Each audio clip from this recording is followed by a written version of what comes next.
continuing on with the authenticity of scriptures.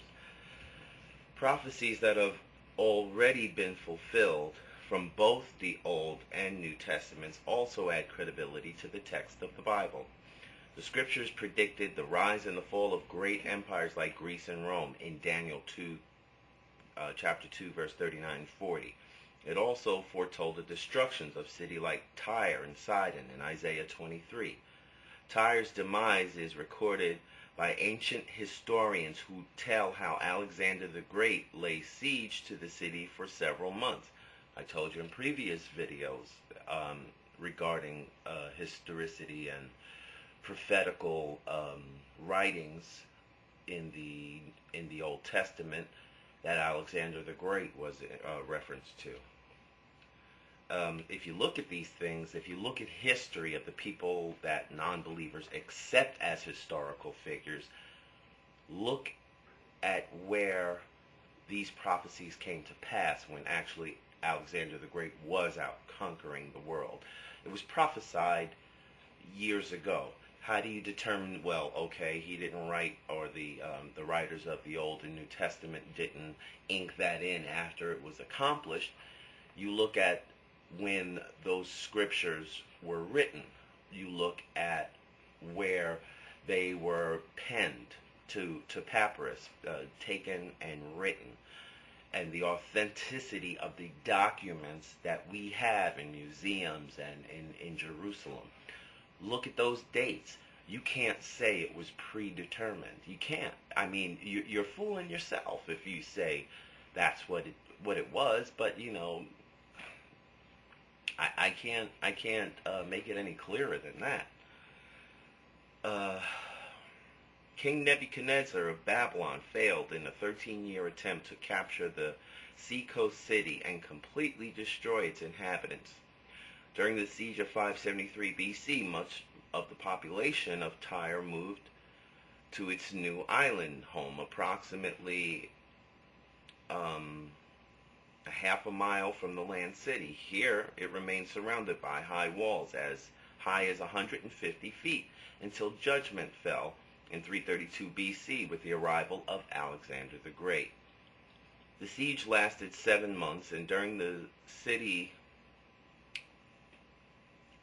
that time, he fulfilled the remainder of Zechariah's and Ezekiel's prophecy concerning the city at the sea by completely destroying Tyre, killing 8,000 of its inhabitants, and selling 30,000 of its population into slavery.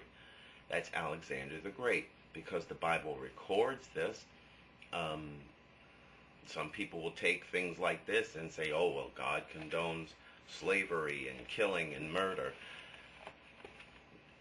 God does not make up man's mind. Man makes up his own mind. Otherwise, free will is pointless. Why can't God, and I've said this before, why can't God stop all the killings and all of the atrocities that are around in this world right now? Men have free will. They make the choices.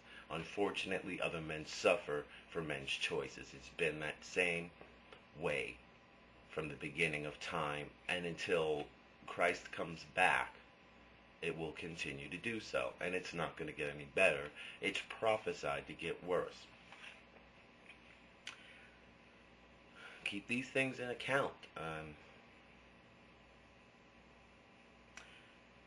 Alright, with Alexander's wrath almost complete, he now dragged 4,000 desperate souls to the beach and viciously crucified them.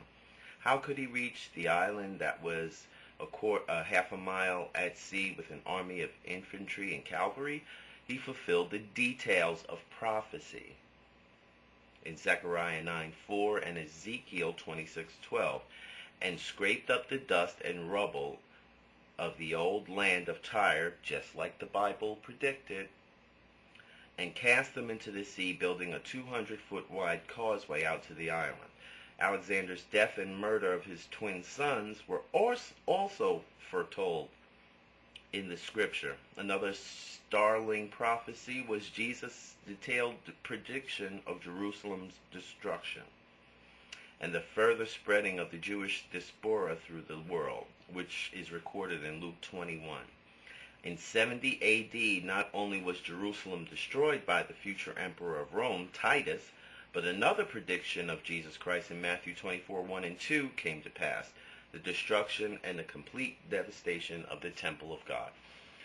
And this temple will be destroyed, and in 3 days I will rebuild that. That is a metaphorical, illusionary statement, not a literal one as the Pharisees and the Jews of that day took it to be.